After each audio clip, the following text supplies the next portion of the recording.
Now that is more like it. Here we go. Welcome to the Knicks Film School post-game show presented by BetUS. Man, I'm feeling good about that one. I'm feeling good about that one, and I wanna say some things right off the top. I wanna christen that as maybe the signature win of the season. I know that sounds ridiculous. I know this team has had blowout performances in which they have obviously mopped up on some teams there was a lot of excitement going into the game. The Minnesota win, the Denver win. They have had some close games. Obviously, the San Antonio win on Christmas Day. But if you look at where the Knicks were coming into this game, and you look at where the conversation has been, really, it's crazy because they won the 9 in a row, and then they went into the Oklahoma City game on the Friday night, which is now, I guess, 2.5 weeks ago or 3. Yeah, it's about 2.5 weeks ago. I'll double check that right now, but it feels like it's been about 3.5 months ago, but it hasn't been nearly that long. And even though, for me, I know the vibes were positive on that night. That game was January 3rd. So, 2.5 weeks ago. Even though I know for me the vibes were positive on that night, for a lot of people, it was just the focus on what they didn't do in the fourth quarter. And it was almost like that fourth quarter flushed all the good vibes from the 9-game winning streak down the toilet. And it's like a switch flipped. And my favorite word, that the consternation surrounding this team has been building. I can't even say that it's been building. It shot right up, especially when you consider their performance the immediate night after against the Bulls. And then it's been either high or it's been like a momentary drop when they've had one of the few wins that they have had over the last 2 weeks since that game. But even during the wins, it's not like anybody thought that any of the Knicks' problems had been solved. They were still making some of the same mistakes, and none of those wins, I would say, were against a quality opponent who, played a strong game. And which brings me to tonight. And you heard Mike Breen say it towards the end of the broadcast. Like, is this Hawks team a great team? No, they're not a great team. They'll be in the running probably the whole season for one of the 6 playoff spots in the East. Who knows? They may mess around and even try to compete for home court. It's that kind of an Eastern Conference this year. They are not a great team.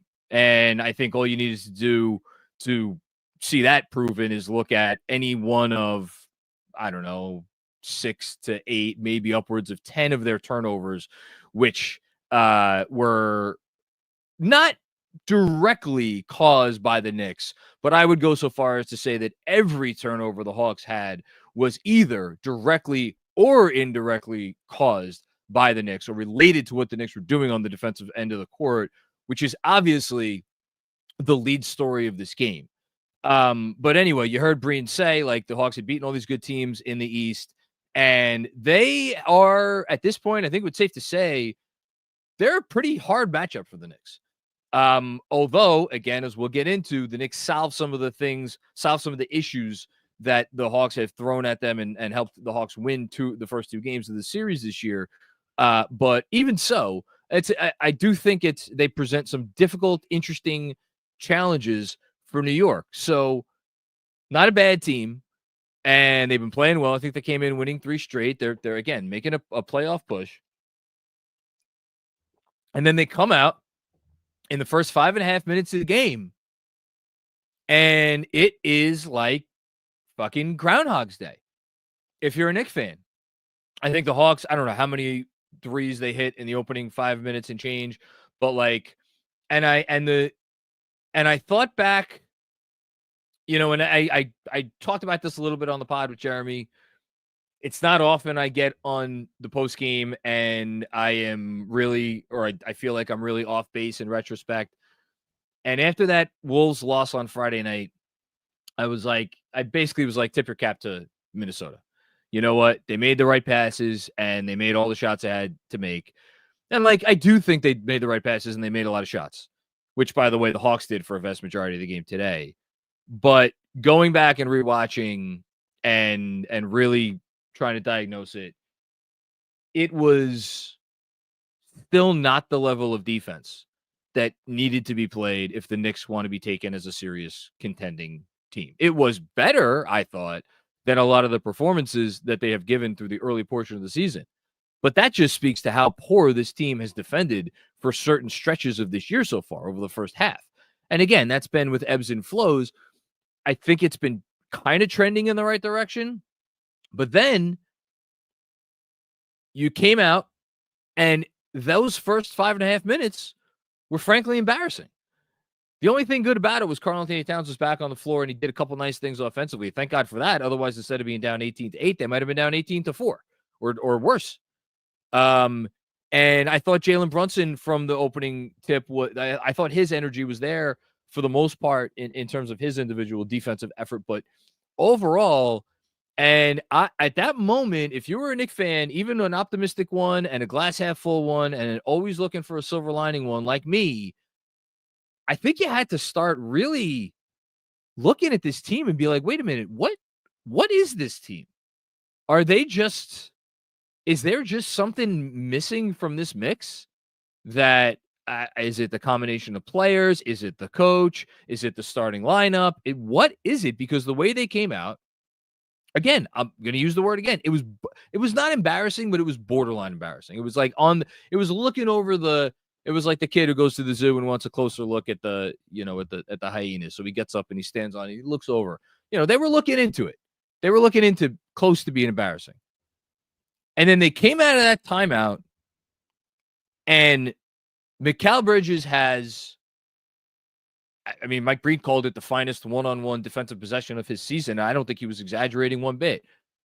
And from that moment on, for the rest of the game, pretty much for the entirety of the rest of the game, give or take a play here or a play here, a play there, the Knicks defended like a team that wanted to be taken seriously.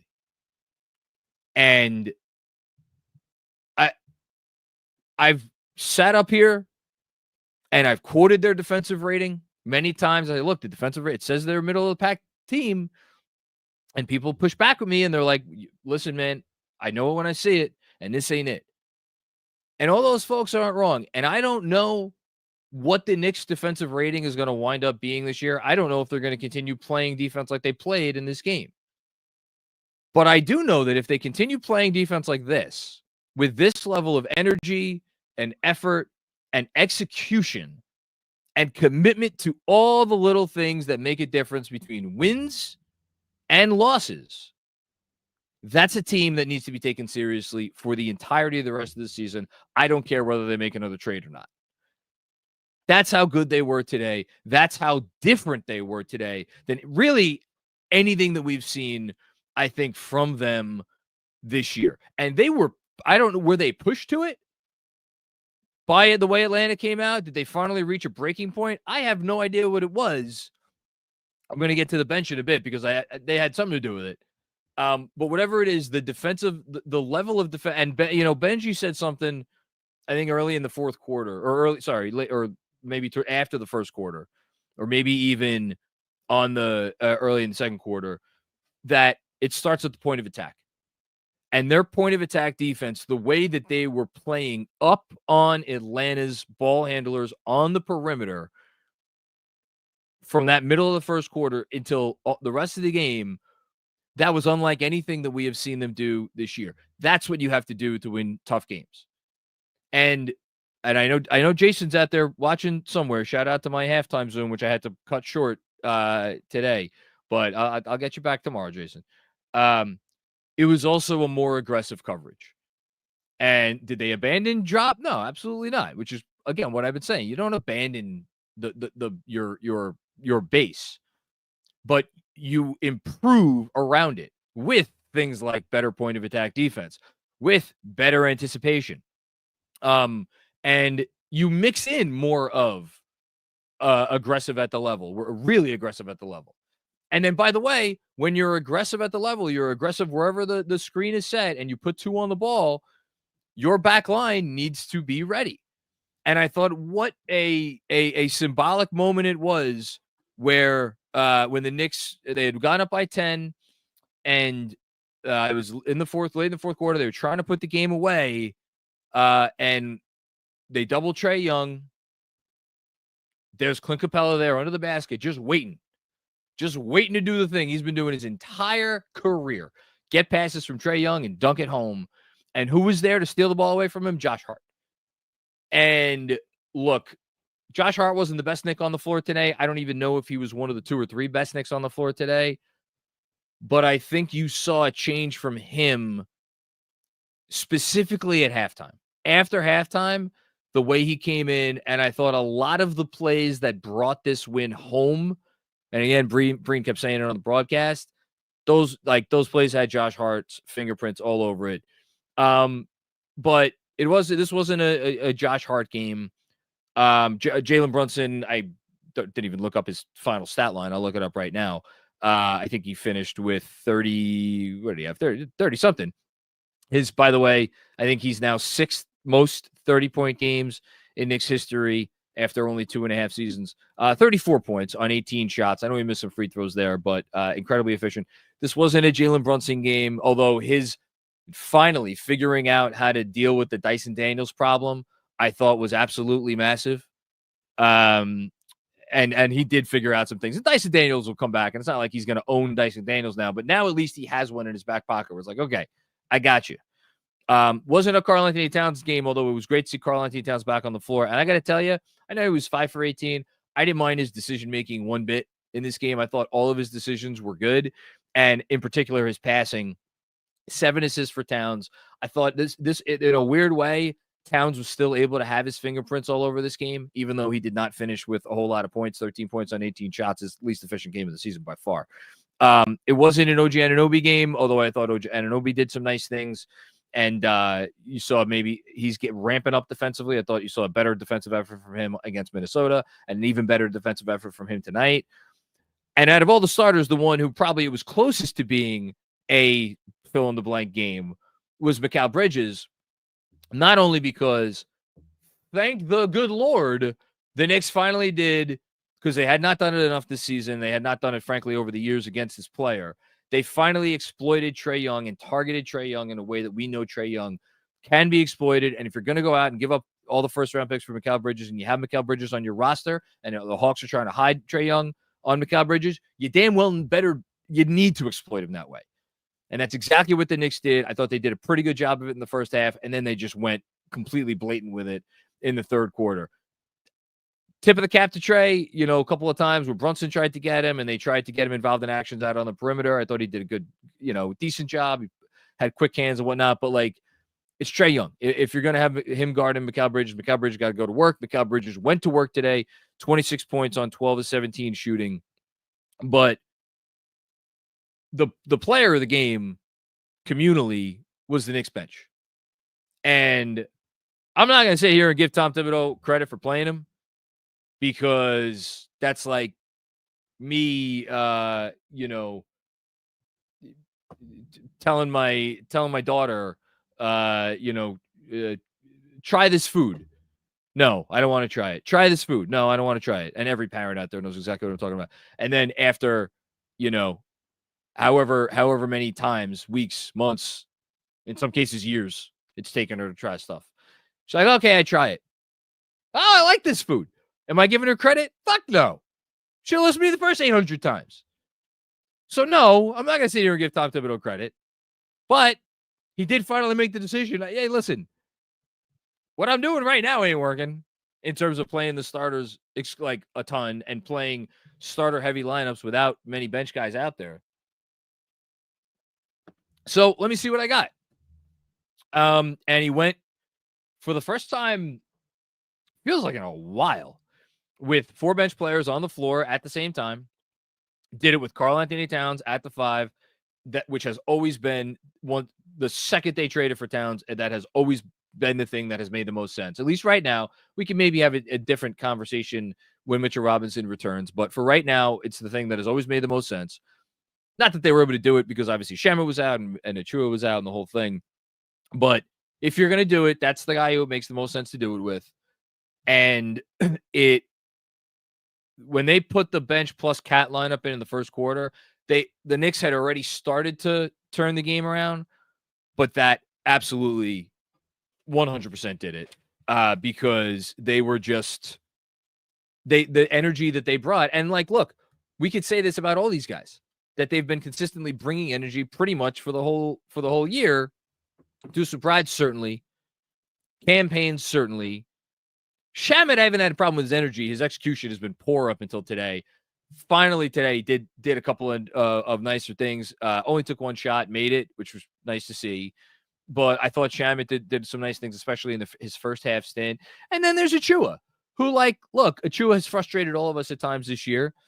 We've kind of learned to take the good with the bad. And today was fine, for Precious. But as a unit, at that collective, as that collective unit, they kept they really kept it going. They increased the energy, and they passed the baton off to the starters at the end of the second quarter. I know the Knicks ended up losing.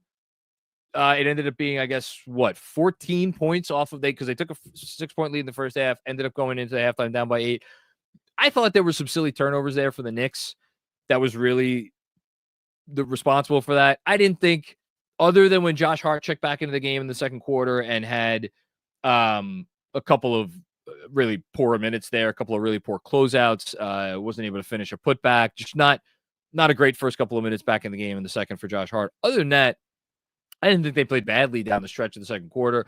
Thought the Hawks did a great job making shots. I mean, yet another team that looked like it was going to shoot 50% from deep against the Knicks. But that brings me back to, and I'm going to give a shout out to my newsletter, Knicks Film School newsletter on Substack that I wrote today, kind of looking at, the Knicks 3-point percentage, and like not all the statistics surrounding the Knicks 3-point defense has been bad. They're giving up going into today. They're giving up the 6th fewest wide open threes in the league. They're middle of the pack when it comes to giving up open threes. And yet, coming into today, according to Cleaning the Glass, the only team that was giving up a higher percentage from deep than them was Brooklyn Nets. So, but if you watch these games, again, credit to everybody who's like, I don't care what the defensive rating is.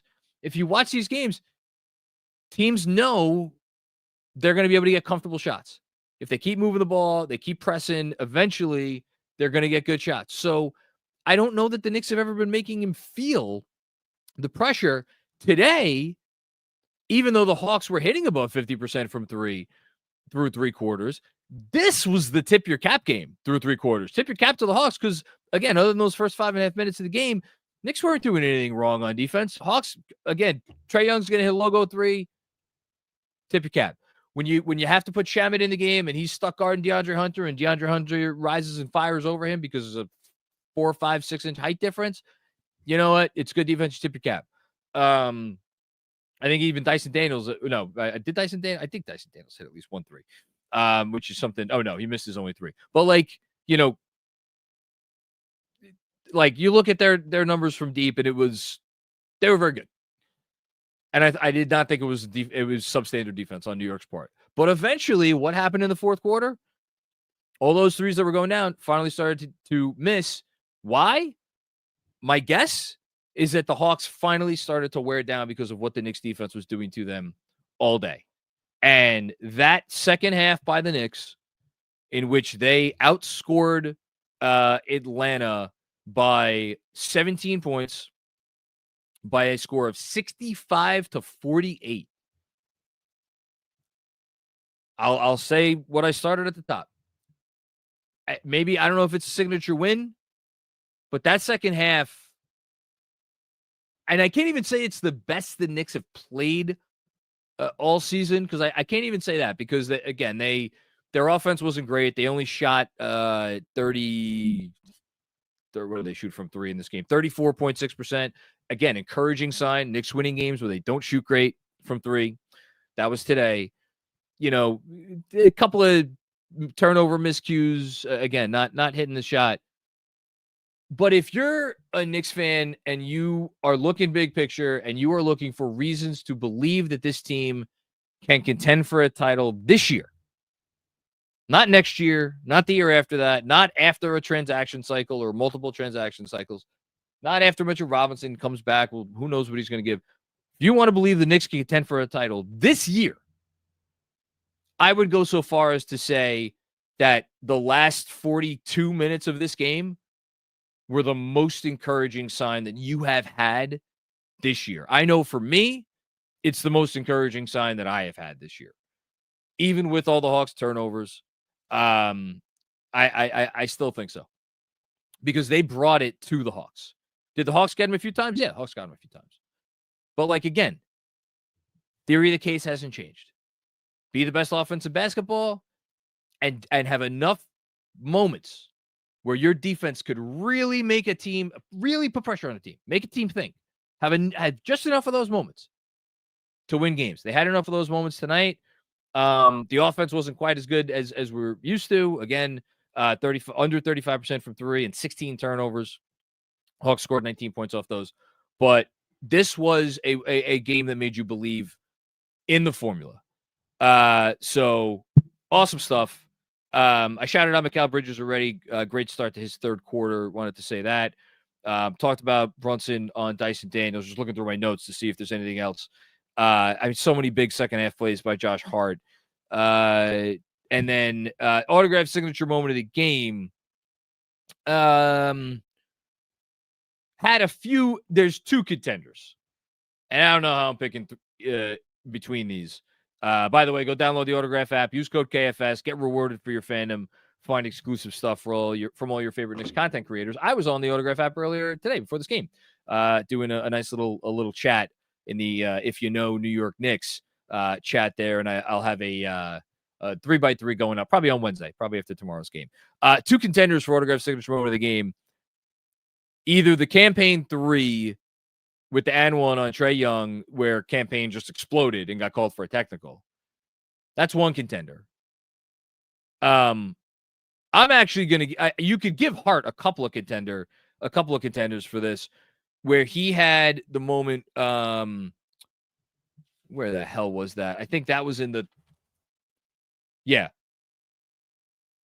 He had a moment where he stole the ball, missed. There was a missed shot. He got the offensive rebound. There was another missed shot. Atlanta got the rebound, and then Josh Hart stole the ball and he made the shot. That's a contender. In addition to Hart diving on the floor towards the end, I wish another teammate would have been there next to him. I got to give it to the Cat defense on Trae Young in the corner. Got to be the autograph signature moment of the game, because symbolically, I think it might be the signature moment of the season. Because what was that? What happened in that moment? You are challenging one of your premier offensive basketball players to play defense in a one-on-one situation against the opposing team's best player and one of the most gifted offensive players in basketball. And he lived up to the challenge. And if the Knicks are going to, I keep using this phrase, if the Knicks are going to win anything this year, got to see more of that. Got to have it. Got to have it sometimes. Just have to. Got to challenge your best players to be great on both ends of the floor. So that's the autograph signature moment of the game. Before we get to the super chats, which I will be getting to in a moment, a quick word from our friends. They went away for a hot minute, but they're back. Rocket Money. It's the start of a new year. You know what that means. Perfect times to get organized, set goals, prioritize what matters most. And I mean, look, y'all know I work 2 jobs, so clearly financial wellness is a top priority of mine and the Macri family. Rocket Money, if you don't know already, what do they help you do? They help you find stuff that you're not using and help you not pay for those things anymore. It is such a great and easy service that I've now been using for over a month. And another thing I like about them is they send you periodic emails, actually monthly emails. I got an email actually earlier today in which they said, you have spent this much money this month based on the money that has come out of your checking account. And if you're a family like us, where a lot of us, or a lot of the things that a lot of money that we spend come right out of our checking account through our card. Like, that's a great way to track your spending. And I love that Rocket Money does that. Again, Rocket Money, it's a personal finance app that helps you find and cancel your unwanted subscriptions, monitor your spending, and help lower your bills so you can grow your savings. Has over 5 million users, saved a total of $500 million in canceled subscriptions. saving members up to $740 a year when they use all of the app's premium features. Cancel your unwanted subscriptions and reach your financial goals faster with Rocket Money. Go to rocketmoney.com/game-on today. That's rocketmoney.com/game-on, rocketmoney.com/game-on. Okay. Giddy the hell up. I hope, sincerely hope, the vibes are good today. If the vibes aren't good today, I don't know what the hell we're all doing here. I'll just say that. But let's see what we got. Busy. I know where Busy's going with this one. I don't even have to read it, but I'll read it anyway because he paid good money for me to do so. A lot more switching, a lot more at the level. Did we give some? Yeah, but I saw a lot of mismatched players get some stops. JB got a stop on Johnson. Cat got a stop on Trey. This can be the base going forward. So, Busy, you'll acknowledge that they were. It's not that they abandoned drop. You don't abandon drop. Now, if I go back and I rewatch today, will they be 40% drop? Will they be 50% drop? Will they be somewhere in the 50s? I don't know, but I completely agree with you that they did a lot more of the other stuff.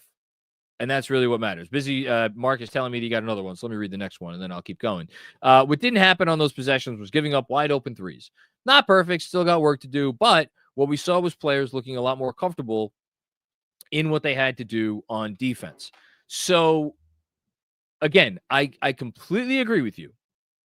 To be very clear, I think you concede what you conceded, and you live with the results. But just so we're all on the same page, what are some of the results? Well, some of the results, you gave up 16 offensive rebounds to the Hawks.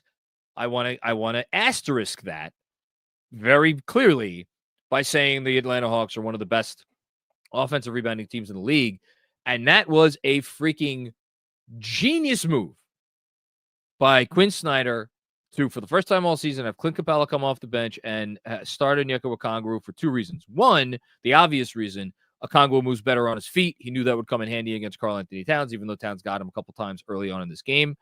But the subtle advantage that it gave the Hawks is now when the Capella minutes were almost certainly going to be matched up with the minutes that Precious Achiuwa was at the 5. And all due respect to Precious Achiuwa, he ain't got no chance against Clint Capella. And nor does any other Knick other than Karl-Anthony Towns. And we haven't seen Cat lose out on rebounds many times this year. He lost out on a few to big Clint. My God, Clint Capella is a freaking load. So you did have some of that. You also gave up 52 points in the paint. Atlanta had 110 for the game.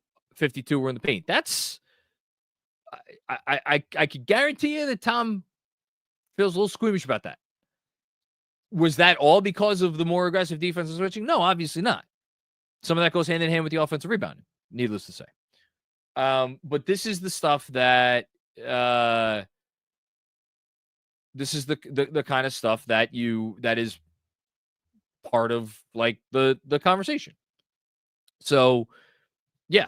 I agree with you, Busy. I wonder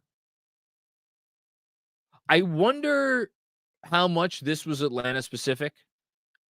To the last thing I'll say, because they just dice the Knicks up. And so how do you beat a team that dices you up? Well, you got to take some chances. The Knicks took some chances today, and they were active, and they did all the things they needed to do. So it'll be very interesting to see how often the Knicks continue to go to this, and if they face a more disciplined team, will they scale it back? Again, I'm not saying they will. I'm not saying they should. I'm just saying it's something to look out for. All right. Thank you, Busy. I appreciate you, as always, for getting us started. Guy Huber, then. Last person to defend the coach, but he mixed the bench very well. Had the team switching on defense finally, and the team played with a verve. Great game, win or loss. So this was before the game ended. Yes, I know you have long been a Tibbs critic, Guy Huber. Then it must be painful for you, Guy Huber, that he just keeps hanging around, keeps racking up wins. Keeps climbing up the franchise ladder, keeps climbing up the all-time NBA ladder. For a coach who's done so much to offend you, I can only apologize that you still have to deal with him. It's a tough situation, but I agree with you. He did all those things very well today. Even though I would never compliment him for those things. Thanks, Huber. Then, Jibo, what's going on, Jibo? Best defensive game this season and a good bench. OG's offense ? He only took 4 shots. Now, you can look at that in a couple ways. Missed his only 3. I'm pretty sure everything else was under the hoop. Actually, no, he had a fadeaway 2, I think that missed, which I actually didn't mind the shot in this situation. I remember it. Hit some free throws. I think today was about, for one, establishing Jalen Brunson. And based on the way that they were playing Jalen Brunson and based on that, I think Karl had his opportunities. And then we talked about Bridges already. I mean, Bridges only played 27 minutes, which is interesting. It's definitely a talking point. By far, probably, I think, the lowest amount of minutes that Bridges had played in a game this year. Large part because he sat a long time in the second half. I think probably, Tibbs probably liked what he had going on out there. But maybe it had a little bit to do with the fact that they were going to Bridges so much on offense. And they were asking Bridges to do a lot more on the offensive end. And they were asking him to stick with Trae Young in a way that he hasn't always stuck with point of attack defenders on the defensive end. So maybe that minutes concession was part of what we're all talking about here. In any case, took 17 shots, ended up with 16 points. Hart had 12 shots, but those were all Josh Hart attempts in transition or, late clock or whatever the case may be. So I'm not going to make a big deal out of it yet. If anything, you keep an eye on it because we know OG, in the past has allegedly been fond of scoring points. And he looked great scoring a lot of points early on this year. And that has subsided a little bit. I think part of that's on him. Part of that's maybe on the offense. And it's just, there's mouths to feed here. And it's someone's usually going to get left out in the cold. Especially, by the way, if you're going to play the bench real minutes. That's the other part of it. Now, OG played 41 minutes today. I think it's fair to say they were asking him to do a lot on the other end, too. Jalen Johnson had a terrible game, 4-12 from the field. And I think I would say that OG Anunoby had a lot to do with that. So maybe it was more a game where they asked OG to focus more on defense. Thanks, Shibo. Iceman Sham, what's going on? Iceman, thank you for the generous contribution. As important as the X's and O's are, I thought tonight was the activity, effort, and competitive spirit was the highest it's been on defense for a while. And it started with Bridges at the point of attack, and everyone else followed. Got another one from Iceman Sham. And how about Brunson making the necessary adjustment against a top-tier defender like Dyson Daniels? Brunson always figures these things out. You took the words out of my mouth, Iceman Sham. You might be able to get Brunson for a game. You might be able to get him for a couple of games. There's not a player in the league or a scheme in the league or a team in the league that is going to keep Jalen Brunson down for long. He's too smart. He cares too much. And he works too goddamn hard. So, he's seen him a few times now. And it hasn't been easy. And it's been humbling. Obviously, they lost the first 2 games. But you knew he was going to get him eventually. And look, Daniels had his moments. He had that steal in the fourth quarter, which Brunson, you saw him go to the ref after that steal and say, "What's the arm?" What happens on the very next possession? Dupes Dyson Daniels for a foul on the 3-point, behind the 3-point line, which I thought was a massive play in the game as well. So fantastic job by Brunson. As for your Bridges point, yeah, he earned getting to sit for 21 minutes in this game. Did Mikal Bridges, because that one-on-one defense that he played against Trae Young in the middle of the first quarter, if I don't know that we will look back on this game as a turning point. I sure as shit hope we do, Because to me, again, like I'm trying to give credit to all the people who I have been critical of over the last, really for a while now. People who were not sold during the 9-game win streak. If you looked at the 9-game win streak, I do not think you saw a defense like this. Not against a quality opponent. You didn't. So to me, we may. I really do hope we'll look back on this as a turning point game, and I wonder if we won't look back on that literally that possession where Bridges D'd up Trae Young as the moment that the season turned around. I hope so. I really hope so, because that it felt pretty big in the moment to me. Thanks, Iceman. Kevin Danishevsky, what's going on, Kev? How are you, my friend? Was actually at the Memphis-Minnesota game today. Oh, wow. So it's my first miss of the year. Seems similar. Two better teams playing down to average competition before pulling away. Not quite that simple. I give the Hawks all the credit in the world. They take it to you on... Here's what best compliment I can give the Hawks. They take it to you on both ends. You know, they are aggressive on both ends of the floor. It doesn't always work out in their favor. Obviously, they had 1 million turnovers today. And I think you can look at some of their defensive aggressiveness and you say, all right, it worked on the Knicks at points over the first two games this season. I think the Knicks used that aggressiveness against the Hawks today. And if the Knicks had a requisite shooting game from behind the arc, I mean, I think they would have put up 130 points tonight. So anyway, you saw a nice game. It's funny. I had the Knicks game on my big TV. I had Phoenix Cleveland on my little TV because I don't have cable on that TV, and I had TNT on my phone. So I watched the last 4 minutes. So, you know, not a great loss by Minnesota. I'll say that. Thanks, Kev. Puerto Rock 78. What's going on? I love this super chat already. Fuck Trae Young. It's fantastic. These refs were atrocious. I'll get back to that in a second. What does Cat have to do to get a foul call? Good bench minutes. Vote for your all-stars. Bring back Jeremy Dance videos after the big win. Hashtag let them cats purr. In reverse order, unfortunately, the Jeremy Dance video will not be coming back. He's going to have to record a new dance video if you want to see more of Jeremy dancing. I will leave that up to him and Andrew. Today is the last day to vote for NBA All-Stars. Vote, vote, vote. Jalen Brunson, I think, was within something like 30,000 votes or maybe like 40,000 votes, 45,000 votes. A very, very small number, relatively speaking, of Damian Lillard to go for third place.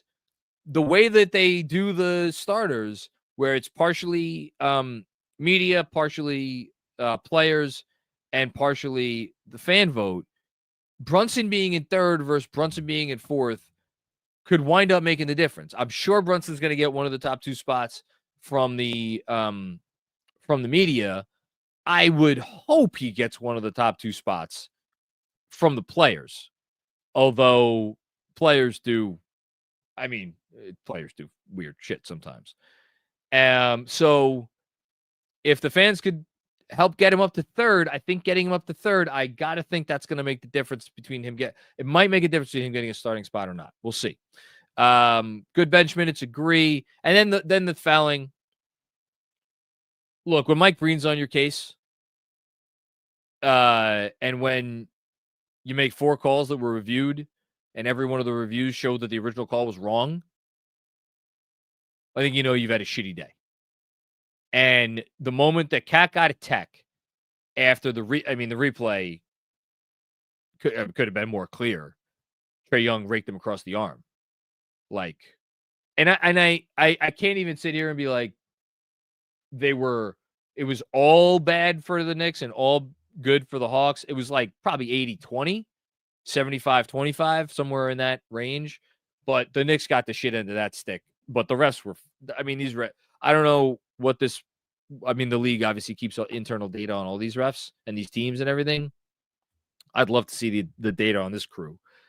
Either that, or I'd like to see their fucking receipt from whichever bar they were out at until 4 a.m. in Manhattan last night. Because, oh boy, you could probably smell them from half court. Anyway, let's keep going. Dom Cappuccini. Even though thank you for the contribution, Dom. Even though I was frustrated with the Knicks for 80% of the game, a winner over Atlanta always makes up for it. The fact that they beat them going away, even better. Go give little brother a swirly tomorrow and take care of business. Let's go Knicks. Dom, I love you. You can't be frustrated just because they're in a close game. They're not always gonna blow the team out. And I think for me, like, you could say that like every mistake is correctable, right? But I think the reasons why that game was a lot closer than it should have been was they are not reasons that give me concern long term, A, and B, I do not think they had anything to do with effort or intensity or like any of the things that, like, as fans that we want to see the most. You know, a couple of turnovers that were like just like kind of unfortunate turnovers. Like, again, some of the bench players doing some stuff that, you know, they're maybe doing a little bit more than they're accustomed to. Again, the threes weren't really falling. Bunch of threes were falling for the Hawks. We just talked about the refereeing. I mean, in the first half of this game, hold on, I have it right here. In the first, it was not even just the first half. It was the first quarter especially, but it was really the first half. So at first quarter, 11 free throws for Atlanta to 2 for the Knicks. First half, 17 free throws for Atlanta, 9 for the Knicks. And then, that was by the end of the third quarter. That was by the end of the third. 17 to 9. And then by the end of the game, you had 22 free throws for the Hawks and 21 free throws for the Knicks. So it ended up evening out, which is good. But like for a while there, it was atrocious. So I think there's a lot of reasons why that game was closer than it should have been. From the middle of the first quarter on, I just was so thrilled with the performance. And then that they ended up being able to pull away in large part because of their defense. Because it's not like they started draining threes at the end of this game. They won that game with their defense. Thanks, Dom. And we got another one from Dom coming up here. Thank you again, Dom. It's been a bit, but the Knicks finally reclaim the third quarter of doom. Let's go Knicks. Yeah, it was a great third quarter. They've been off for a little while. My issues haven't been with the third quarter specifically. My issues have just been with their overall level of play. And just something's been missing. Something had been missing. You know, did they find it today? I hope so. I hope they found it. And I hope the roller coaster ride that we've been on feels like all year. I hope we could finally put an end to that. And I hope that this is now like, this is the team that we get to watch for the rest of the year. I think we all deserve that. I think we all want to see that. Hopefully we get it. Thanks, Tom. Ross, what's going on, Ross? Personally love that game. Beautiful mess at times with the best defensive energy of the season. Whistle continues to not be friendly, but got the W. If you're a Knicks fan and you didn't love that game, I don't know what you're looking at. Truly. That game had everything that you want to see. If you're a Knicks fan, if you were a fan of a different team that didn't have the offensive firepower that the Knicks have, and you didn't know that Karl-Anthony Towns was a heck of a lot better than he showed today from an offensive standpoint, and you didn't know that the Knicks were a much better three-point shooting team than they showed today. Although I'll give the Hawks a little credit for that, but I did think the Knicks missed some open threes. If you didn't know those things, then maybe tonight you wouldn't be as excited about. But because we know those things and because we know the Knicks have such a high ceiling offensively, really regardless of the opponent that they play, with maybe a couple teams that will give them a second thought. Yeah, I think you're not going to find me saying a game has me more encouraged than this one. Thanks, Ross. Sam Garcia, what's going on, Sam? In Atlanta cheering on my Buckeyes in the national championship game. So could not watch, but glad to see the boys came away with a W. Sam, I hope. I have absolutely no dog in this fight, so I will just say I hope the Buckeyes win the game. I believe they are playing Notre Dame. Mark, I don't know if Mark, who's producing right now, can confirm or deny that. I know it was Ohio State. Yes, confirm. Okay, great. We'll see if I tune into any of that game.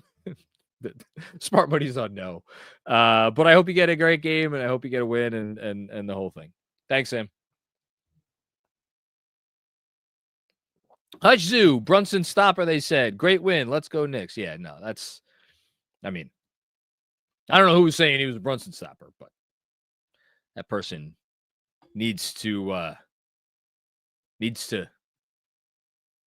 chill out. That's all I'm saying.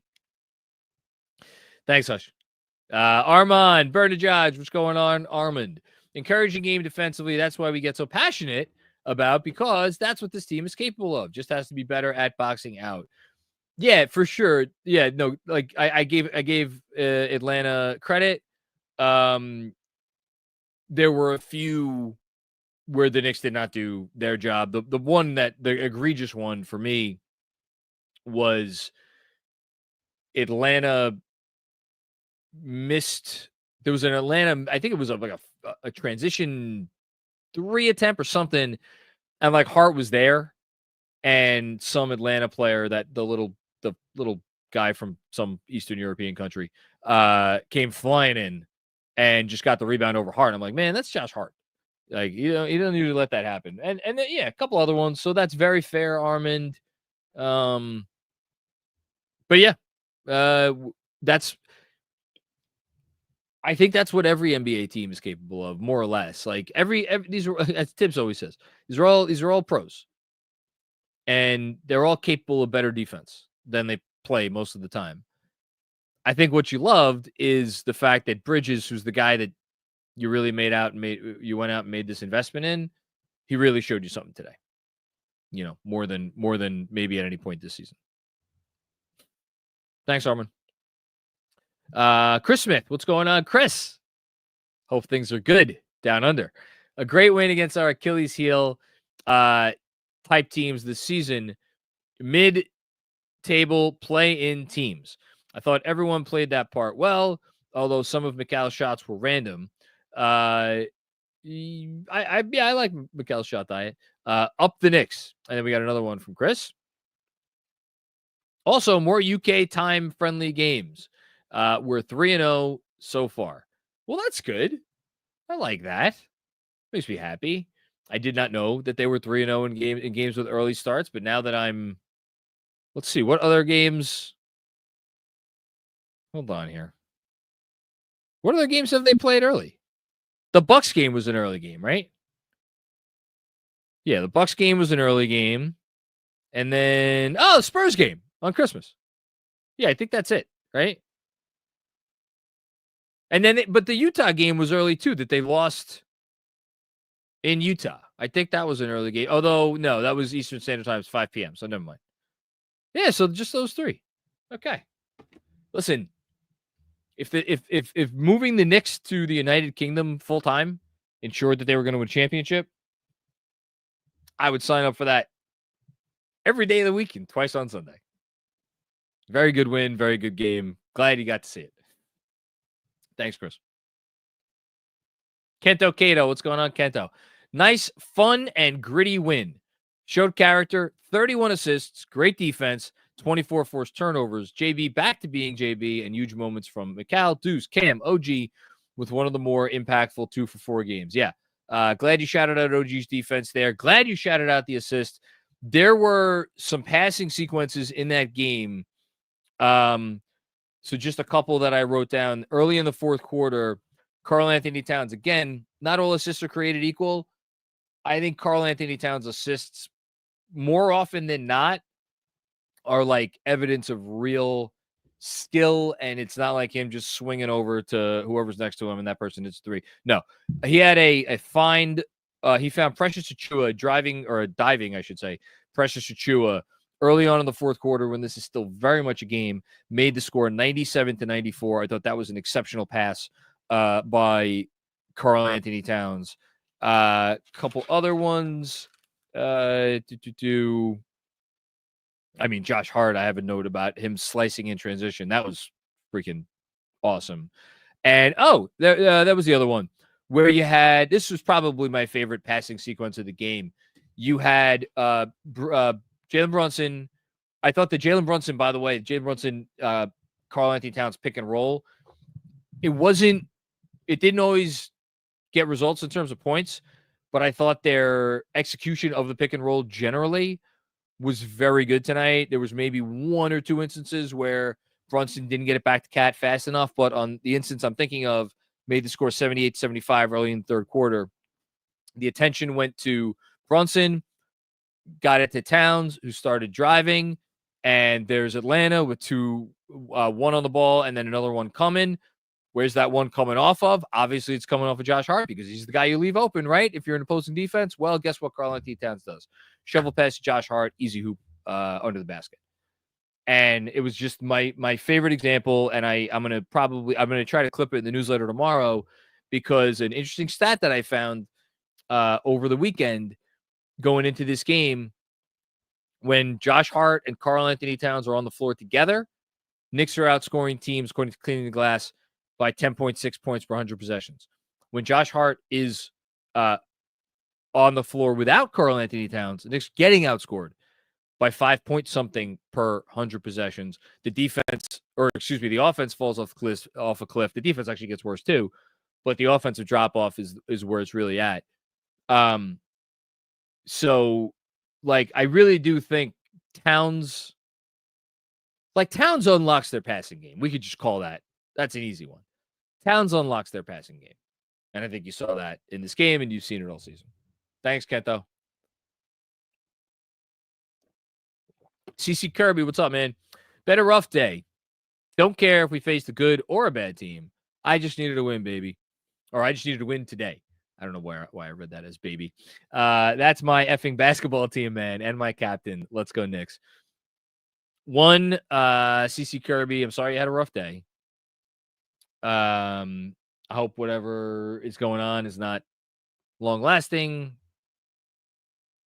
Hope you're healthy. Hope all your loved ones are healthy. And I hope when I say this too shall pass, it will. As for that's my fucking basketball team. I almost started the post game with it. It ended up being a comfortable win. I thought if for a while that was going to go down to the wire, and if it came down a little bit closer to the wire, I think you would have gotten one today. But that's how I felt. I felt watching it. Yeah, it's my fucking basketball team. Absolutely. That's what we want to see. Hey, I'm wearing the shirt too.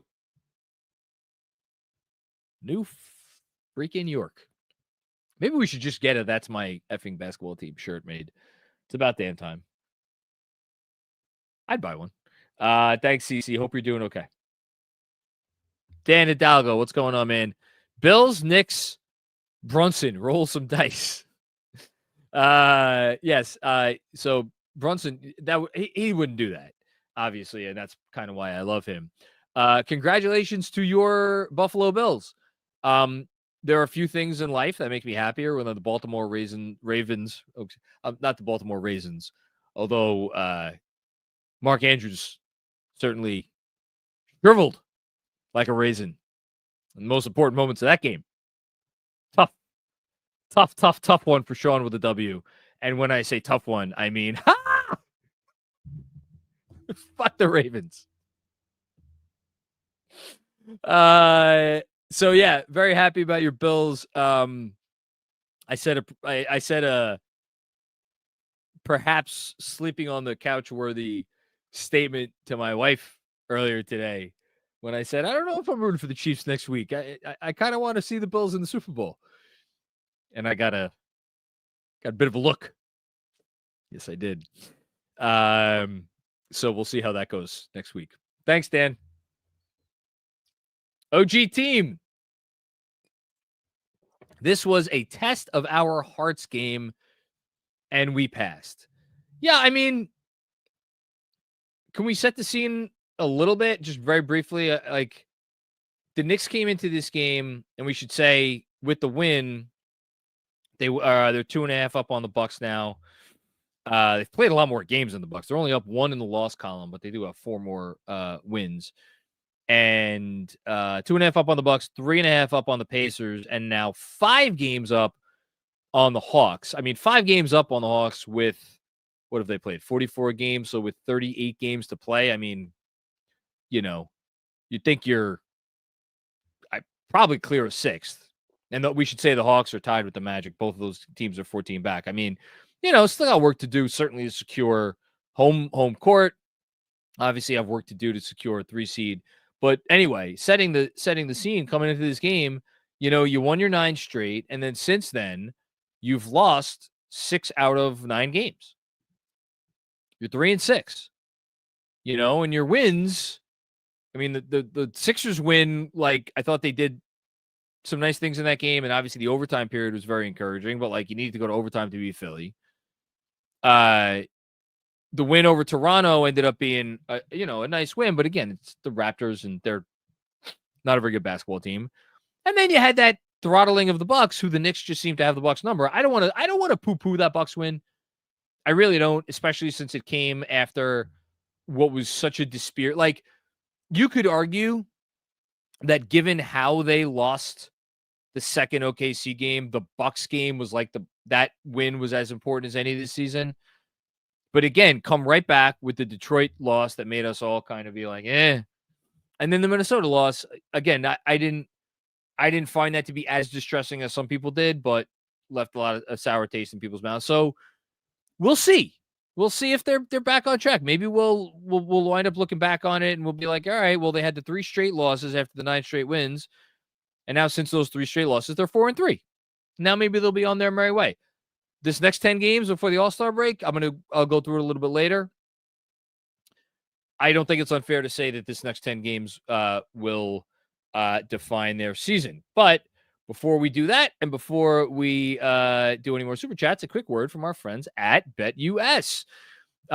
You should know it by heart by now. That promo code YouTube150 gets you 150% bonus on your first deposit, as well as 125% bonus on your next 2 deposits, up to $2,000 for the basketball book with the fastest payouts in the industry, with the fast and easy withdrawal process and the 24/7, every hour of every day, personalized service every day of the year. They have the live wagering. They have 10% back on your net losses twice a year. That's a nice little thing, as is the personal account manager. Again, YouTube 150 is the code to get those perks. Of course, gambling involves risk. Only gamble with funds that you could afford to lose. All forms of betting carry a financial risk, and it's down to the individual to make bets with or without the assistance of the information provided. Okie doke. Next up, Bill Peterfriend. Inconsistent first half, gritty, tough second. Loved the effort, but more is needed. They need that, as did the fans. I don't know that you're getting a better effort if you take out the first 6 minutes. I don't myself. Look, I'm a softie. I'm a Knicks apologist. I'm a apologist for a lot of people involved with this organization right now, who I have certainly developed a certain level of affection for. Not only obviously the head coach, but like Jalen Brunson, Josh Hart. Already find myself to be a very big fan of Karl-Anthony Towns, like Deuce, Josh. Like, I love all these guys. So I'm always going to try to side with them, Bill. I still kind of think the effort is, and now maybe you're saying not more effort is needed, but like you love the effort because the effort was there, but more is needed on top of the effort. That's fair. I'll give you that. I'll give you that. I think that's what you're saying, actually. So apologies for pushing back. Yeah, what do you need more of? You need, shoot a little bit better. Box out a little bit better. Armand was saying that. Be a little bit crisper, cleaner with some of these passes. 16 turnovers too much. So yeah, you got to be better if you want to. But if you clean that stuff up and you bring the defensive effort that you brought today, they could beat any team in the league. And again, that's all you can ask for if you're a Knicks fan. Give us a chance. Give us a chance to beat any team in any series. And I don't know, man. I know the Cavs whooped up on the Suns today. If I'm the Knicks, I don't hate my chances in the Eastern Conference this year.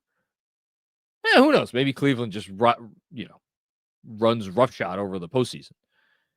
Maybe the Celtics snap out of it, and we all look back at this little stretch they're having, although they're kicking the crap out of the Warriors right now. And we look back and we're like, yeah, I remember the Celtics were 7-7 or 8-8, whatever they were. We'll see. But I don't know.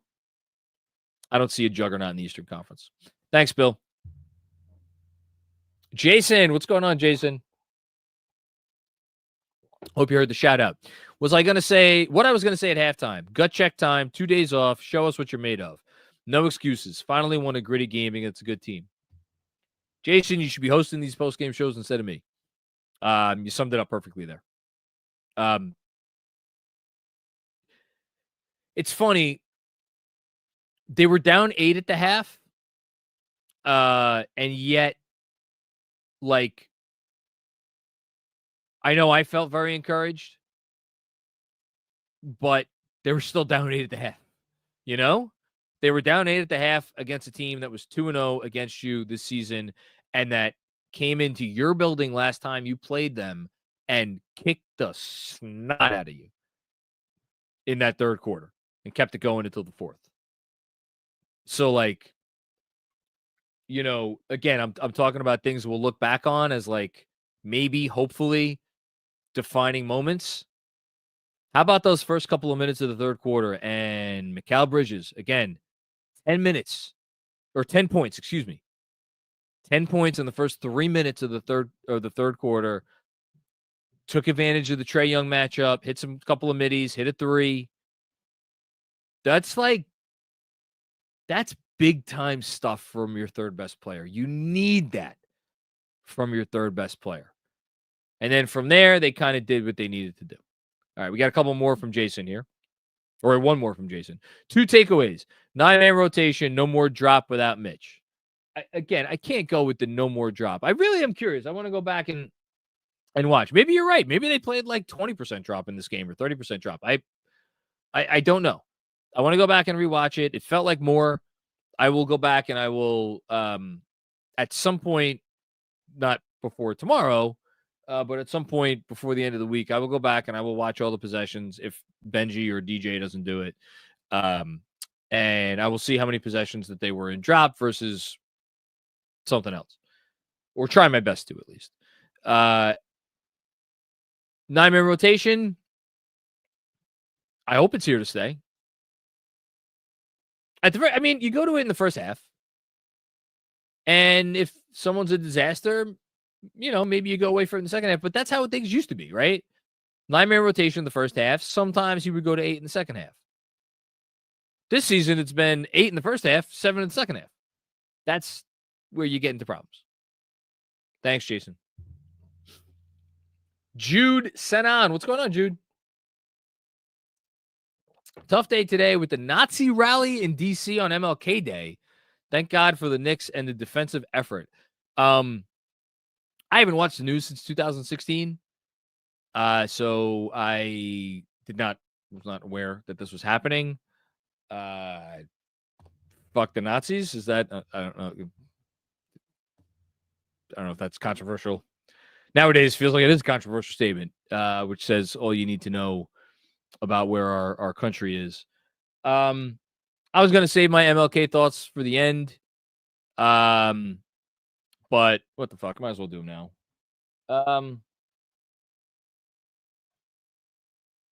I used to have a lot of hopes for this country. And it got me to go to law school with the hopes of maybe getting into politics someday. Got me to become a special education teacher because I believed in the concept of like doing your part and giving back. And a big part of that is the inspiration from people who have done it and like lived through the hardest of hard times in the most discouraging of circumstances. And like I think of, and MLK was one of those people for me. As was Malcolm X, by the way. Those two guys were, they were a yin and a yang in some ways, and they were a lot more similar than they were different for anybody who would like to study up. Two fascinating human beings. Both did it their own way, but in any case, I digress. We've had so many influential people throughout the history of this country, but I don't know that there's two better ones than that. And today we celebrate MLK. And what amazes me more and more as I get older is that he just never gave in to what any normal human being would give in. Like, again, I was a certain type of way over the first 30 some odd years of my life. And then 2016 kind of broke me. And I just said, fuck this. Why? Like, at this point where this country is concerned, I look at it as like a carcass of a dead animal. And I'm one of the buzzards, and I'm just trying to like make a life for my family. And obviously not, negatively impact anybody else along the way. Trying to do good where I can. But that's all I got left in me. And I'm a straight white man, and it broke me. And you look at him and everything he had to deal with as being the target of so many people for 1,000,001 reasons. And all the people that have continued to follow in his footsteps, many of which are Black Americans who just like, just like no reason to care about anybody else in this, like anybody in this country, no reason to care about anything with the history and everything. It's just, so on a day like today, this day has meant different things for me over the years. For me today, it's an opportunity to reflect on someone that is like a literal superhero. That again, just no conceivable way that guy should have put up with what he put up with and kept fighting the good fight. And he did. And I don't know why he did it. Because the older I get, the more I'm like, man, what's the point? But I don't know. Maybe I'll find hope again. We'll see. But that's the best I got for you on this day. As again, you talk about fucking Nazi rallies. That's where we're at. It's 2025. 2025. All right, let's keep talking about basketball. Michael White. What's going on, Michael? Tips played the bench. One player had 40 minutes OG, which I don't like. Which I don't like it. The original Michael Eric White, the official minutes police. Yeah, I think OG, not great. You don't love to see him with 40, especially since he's been the one that feels like he's been kind of dragging for a while. But, it's me again. You didn't ask him to do as much offensively, so maybe that had a little something to do with it. You just asked him to try to shut down Jalen Johnson, who's like going to be in the All-Star conversation this year. We'll see. Hopefully tomorrow he doesn't have to play as much. maybe that was part of the calculation, thinking you don't need his OG against Brooklyn. Hopefully. Thanks, Michael. Appreciate you. David Futternick, what's going on, David? Bad day for Dice, Ice, and Dice. Tossed out a little Rogaine gargoyle out of New York, Uncle Phil style. Hashtag I came to bring the pain. That's a good one. I like that. Did you think if that's yours, you should trademark that. Yeah, let's get Uncle Phil to toss that guy right out of the old Bel Air mansion. I don't hate Trae Young as much as I hate Joel Embiid. I learned a different level of like sports hate with Embiid last year, but Trae Young's he's right there. He's right there in second. Or right there with Tyrese Halliburton in second. Those two are really close. Thanks, David. Freeway Hustler 21. What's going on, Freeway Hustler? One, they played like a well-rested team. Amazing what 2 days off will do. Two, the rotation sucked. But I'm glad I didn't have that a-hole rolling dice on the court. That's the first head scratcher of the night for me. What else did you want with the rotations? I don't know. I give up. I'm curious. If you want to put it in the regular chat so you don't have to pay for another super chat, Mark can maybe look for it. But I literally just don't. I thought the rotations were great. I didn't have an issue with them. Thanks, Freeway. I am AK Legend. What's going on, I am AK? Wasn't the prettiest game starting, but defensive energy got better as the game went on. Also love JB figuring out Dyson Daniels. Let's go Knicks. Yeah. It was ugly. It was very ugly. I will never forget how I felt the first 5 minutes of this game. I felt despondent. Thanks, I am AK. Another one from Busy. Stop talking about defensive rating as a measuring stick. Take a look at opponent field goal percentage. Tonight makes the fourth game in January since. Hold on.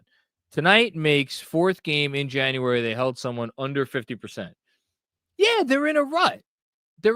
But Busy, I'm going to push back on you here because to say like don't look at defensive rating is there for a reason. Now, I think if you look at defensive rating and you look at opponents' effective field goal percentage, by far, for me, when I look at these things, my takeaway is that opponents' effective field goal percentage is going to be by far the greatest predictor. I said by far again. I think it is by far the greatest predictor to how a defense is going to ultimately, be and how good they're going to be. So I think it's encompassed in that. And as my daughter just came in, what do you need? I brought my earrings to Mama's house on Christmas. Oh my God, she's talking to me about earrings. Hold on, wait. I got to quote a stat. So Knicks, by the way, in defensive rating, you must know, they are up to 16th. Net rating 6th, neck and neck with the Rockets. And in your stat, if you want to go look at opponents' effective field goal percentage, which I think is the relevant stat here. So opponents' effective field goal percentage.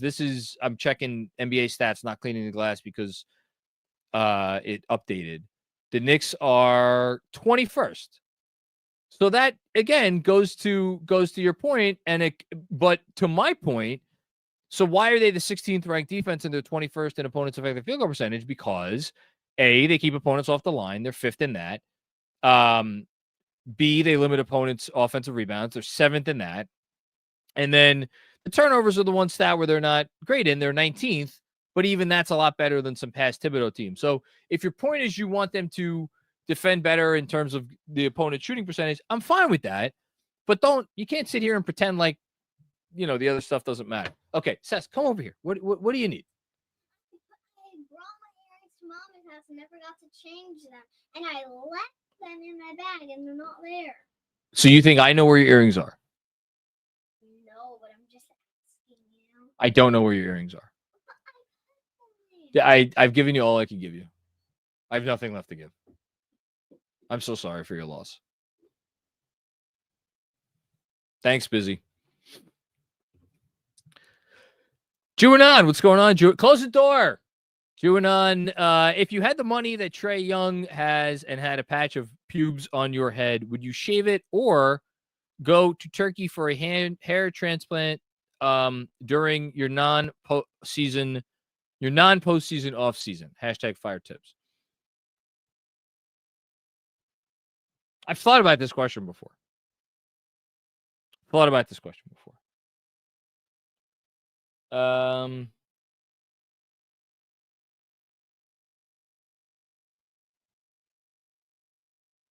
I'd probably shave it. I think that's probably the easier way to go because you have money now, but you have all the photographic evidence of when you were a pube head. So it's like, what are you going to be? The guy that for the rest of the time you're known as pre-pube head and post-pube head? I don't know about that. That's not fun. Thanks, Juanon. Parrish, what's going on, Parrish? Haven't heard from you in a little while. John, you asked, is there something missing from this team? I'm so glad you asked me. Yes, we're missing a situational coach. Effort, intelligence, theory. I don't know. What did you want from Tibbs today that you didn't get? You got to. I mean, I hate to do this. You got to be more specific. I thought Tibbs's effort, intelligence, and theory were all there tonight, but what do I know? Thanks, Parrish. Love you, buddy. Busy. Mix that with not turning the other team over. 23rd in the league. Our defense will never hold up. Tonight we did both and got the win. You're looking at cleaning the glass. I'm looking at NBA stats. So NBA stats have the Knicks 19th in opponent turnover percentage. Whatever. They're in a group that's around 20th. Yeah, I mean, I do think turning the ball over, turning other teams over, you know, DJ put a chart up on, I think, X a few days ago in which looked at defensive ratings and the correlation with opponent turnover percentage, and pretty strong correlation. Basically, if you want to be an above average defense, you got to turn the opponent over. And if you don't turn the opponent over, you're probably not going to be a above average defense. So I do think they need to do it more.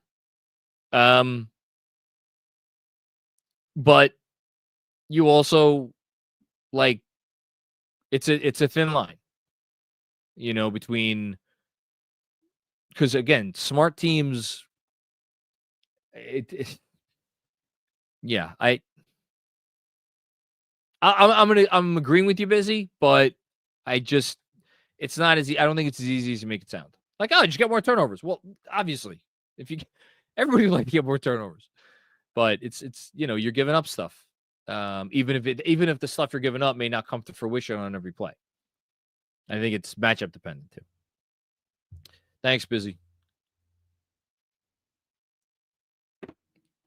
Brian Mulaney, what's going on, Brian? The idea that this coach is on a hot seat is incredibly immature. Where is that coming from? The coach is not on the hot seat, in my opinion. However you feel, he just wants to win. Love the measured content, JC. Well, I appreciate that. I don't, as you could probably tell, I don't.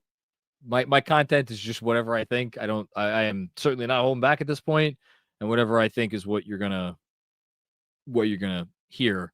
And I don't know. I haven't seen anything this year that has, for me, because I favor the coach for a lot of reasons that I think are inherent. Like the reasons why I'm so pro Tibbs, I do think are steeped in other principles, both having to do with him generally and the concept of like organizational stability and things of that nature. But no, I have not seen anything to the level this season that would like even remotely rise to like Tibbs being on the hot seat. And he's not on the hot seat, even though a lot of fans may want him to be. Thanks, Brian. Appreciate you.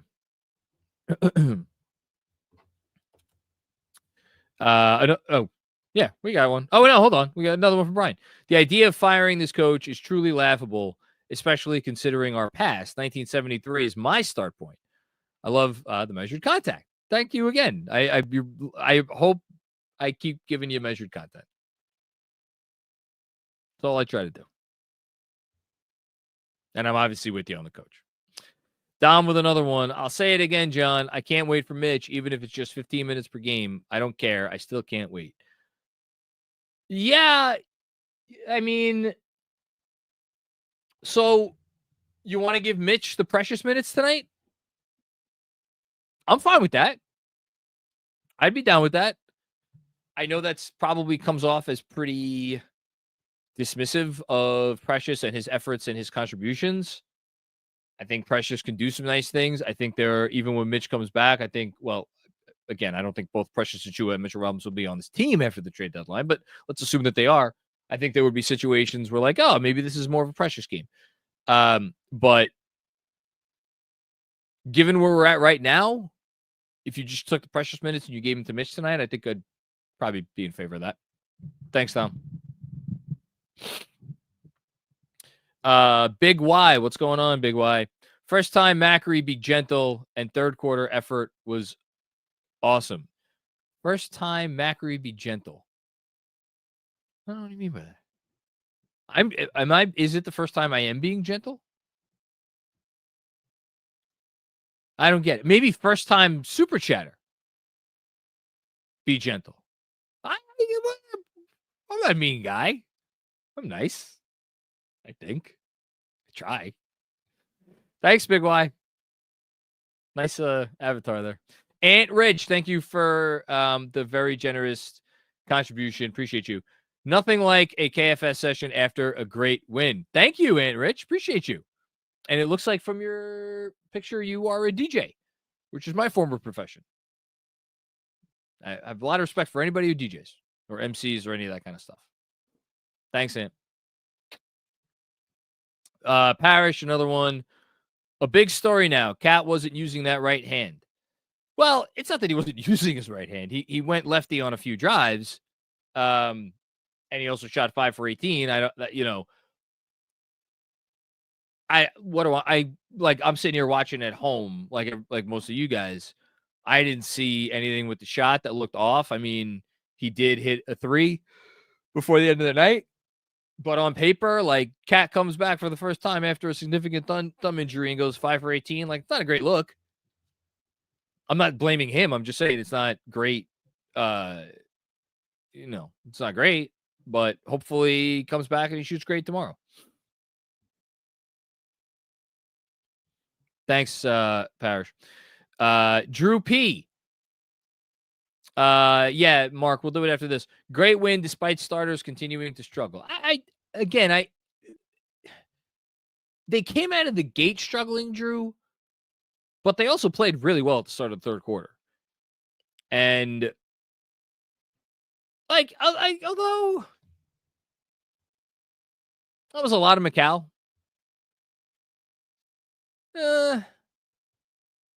if anything, you could say after this game, you still have concerns about the starters struggling as a unit. Individually, I don't think any of the starters struggled in this game other than Towns from the field. And I thought Towns did a lot of other really great things in this game on both ends of the floor. So I don't think it's a matter of the starters struggling. I think as you're probably alluding to, it's as a unit. Okay. Let's do out-of-town scoreboard presented, of course, by our friends at T-Squared Social. So tsquaredsocial.com, that's the website to learn about club memberships, trivia nights, sports leagues, and much more. You could also get a free draft beer. Someone was in from out of town and said that they mentioned KFS at the bar. They got their free draft beer. So it works. That's all you got to do. Mention KFS sent you.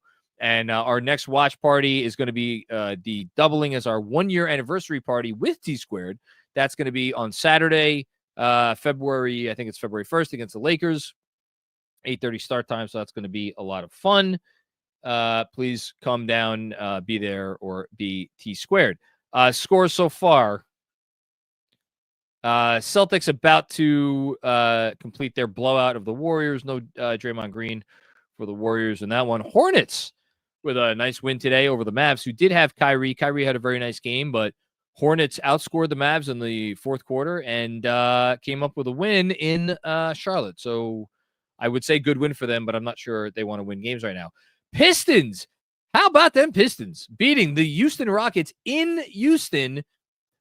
I want to go back and watch that fourth quarter.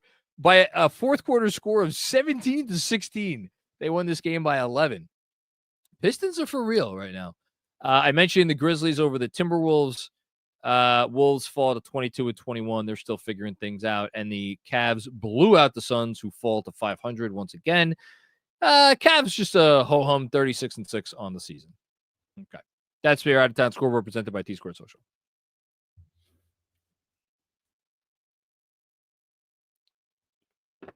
Rich McLeod, what's going on, Rich? More like Trey Byrne. Not my, or Trey Bum, excuse me. I can't read. I killed it. I'm sorry. Not my best work. It already wasn't your best work, and then I screwed it up to make it really not your best. More like Trey Bum. I get it. Trey Young, Trey Bum. It's not terrible. If I got it right the first time. Uptown Hoodie, what's going on, Uptown? I spent big money to sit behind the Knicks bench on Friday versus the Timberwolves. Still salty from the disappointing effort. Glad the team bounced back quicker than me. I mean, look, my thing with like great seats to Knicks games, if someone's giving you the tickets as a gift, take them. If you're there on a company dime, take them. Great, wonderful. If you could expense it, take them. I'm too scarred from too many years of like bad basketball. Again, I know they're a really good organization now. Like I know how much those tickets cost. I don't even know how wealthy, not that that's ever going to happen, but like how wealthy I would have to get to justify spending that when you know there's a very real chance you could go and see a complete just awful performance. You know, for the price of like you could have gone out to like get like the finest omakase in New York City. You know, but hey, listen, I hope you got to, I hope the experience was still cool. Some people are able to go to games and still enjoy the experience, even if the game isn't great or even if they lose. I'm not one of those people. I'm like, I just don't have it in me. Thanks, Uptown Hoodie. Mecky, what's going on, Mecky? How you doing, buddy? There was a moment in this game where I felt that we would be the first round exit early on. Yeah. I know it's a long season. The second half of the game gave me hope. Let's just be more consistent against good teams. Like the team I'm watching right now, Mecky, you can tell me there'll be a first round out. You can tell me they'll make the finals. Honestly, I'd believe either. I think everything's on the table. I think this could be a finals team. I think this could be a first round out team. Like, gun to my head, what do I think is more likely if forced to pick one? Because like the like second tier East teams are so feisty. You know, your Atlantas and your Indianas and your Orlandos. And I love how we put Milwaukee at the bottom of that conversation, and they have, you know, one of the three best players in the world. Not to mention another guy who's pretty good. So like, if forced to pick, I would probably pick that the first round out is more likely than a finals appearance. Also because like Cleveland and Boston are really good, but I think either is a possibility. Thanks, Mickey. Oh, here he is. Sean with a W. Zach with an H has now seen 2 wins in a row at MSG. That, you know what that means? You got to keep bringing him to games. Again, that other guy I just talked about, I was like, hey, man, it's your own fault for spending that much money. You, Sean, with the W, you got to keep spending the money. I don't care how much it costs. We'll see if KFS can help support this habit. And Sean with another one. I'm going to enjoy Sam Darnold as your quarterback next year. Better than we had this year. You know, one day the Steelers will get a quarterback again. And by the way, every time in our franchise history we've had a real quarterback, we have won Super Bowls. Not Super Bowl, Super Bowls. Multiple. Every time we have had a real quarterback. And like Terry Bradshaw, Ben Roethlisberger, these are not top 10 all-time guys. Not even really top 15 all-time guys. Just watch out if this team ever gets a quarterback. And nice thing, Tomlin's still young.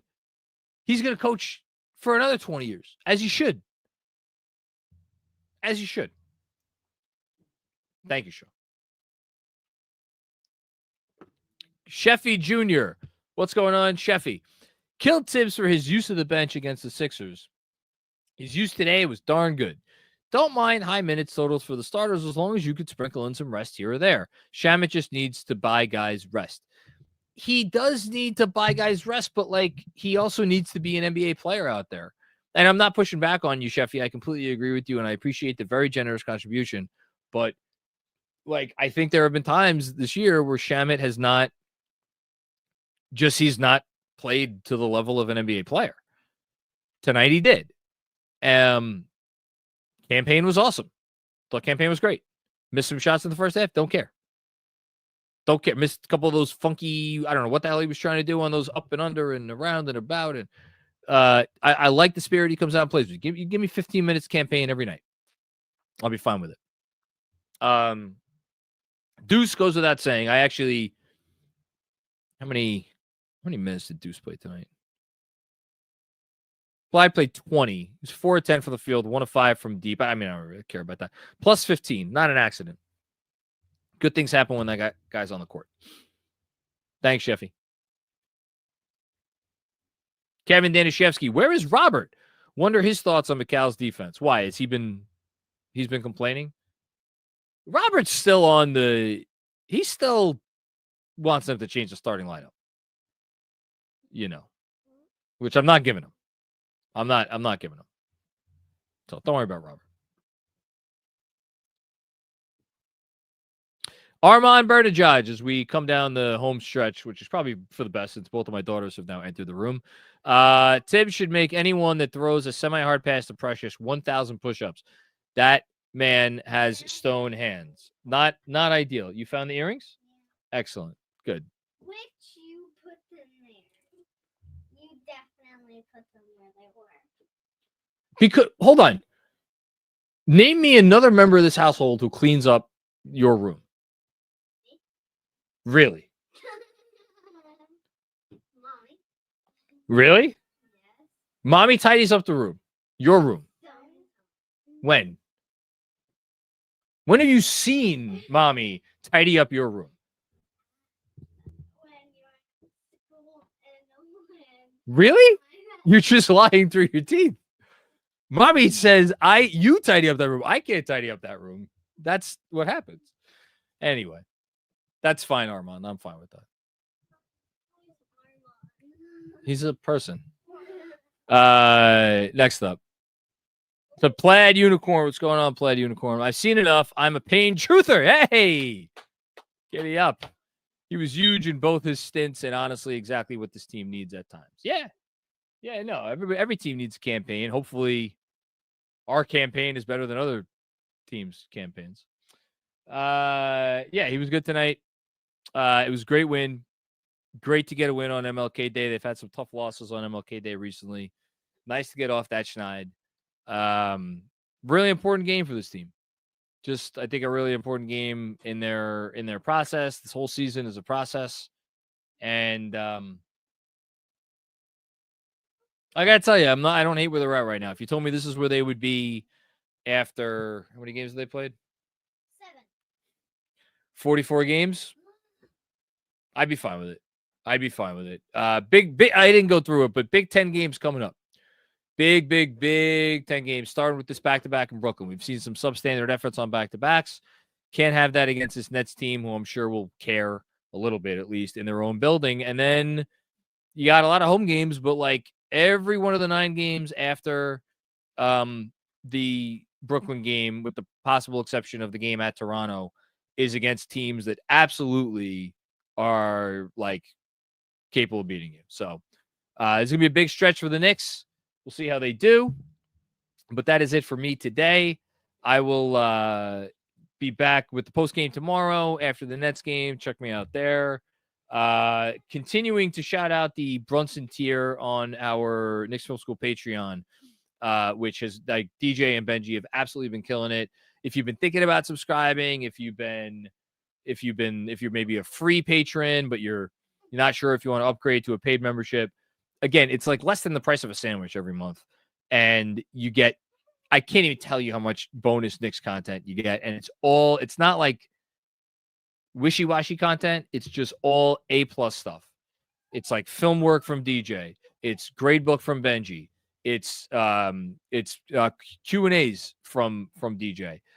It's other articles from Benji. It's pods between me and those guys. It's just great stuff. It's great stuff. So sign up for the Brunson tier of the KFS Patreon. Try for a month. If you don't like it, you get rid of it. Whatever. It's $11. But yeah, I'll see everybody tomorrow after the Nets game, and I'll catch you all then. Say bye.